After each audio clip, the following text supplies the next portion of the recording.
বাজারে কোনো তদারকি নাই, যে বাজারটা যে মাছের দামটা কি সেটা কেউ দেখছে না। আমার কাছে মনে হচ্ছে বাজারে মাছের দাম খুবই বেশি। হ্যাঁ, মানে আমরা যেরকম একটা সময় তো মাছের দাম কম ছিল, কিন্তু এখন যেটা মনে হচ্ছে যে বাজারে কোনো তদারকি নাই, যে বাজারটা যে মাছের দামটা কি সেটা কেউ দেখছে না। সো মাছের দামটা অনেক বেশি। যে কোনো গভর্নমেন্ট, যেই গভর্নমেন্টই থাকুক, সেটা ইন্টারিম গভর্নমেন্ট হোক কিংবা অন্য কোনো দলই থাকুক, তাদেরকে অবশ্যই বাজার নিয়ন্ত্রণ করতে হবে। কারণ সাধারণ মানুষের তো বাজারটাই প্রধান লক্ষ্য থাকে, যে একটু কম দামে জিনিসটা কিনে স্বস্তিতে বাসায় ফিরবে। এটা সব মানুষেরই চাহিদা, আমি আপনি আমাদের সবারই। 1400 ব্যস্ত আছি, আর এটা ব্যস্ত আছি আপনার 1200। এটি বরিশালের, এটার সাইজ হচ্ছে আপনার 650 700 গ্রাম, এটা হলো 500 গ্রাম।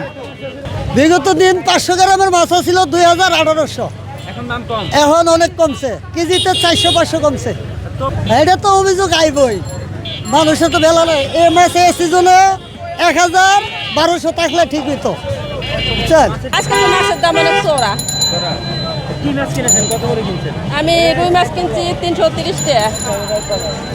কত নিচে? রুই মাছ 330, আর পাঙ্গাস নিচে 270। আসলে এটা কি সাধারণ মানুষের ক্রয় ক্ষমতার বাইরে কিনে? এমনই এক পদেরই নেই, দামে কোনো ছাড় নাই এদিকে। পাঙ্গাস লুচি ভাই কত? 210 টাকা।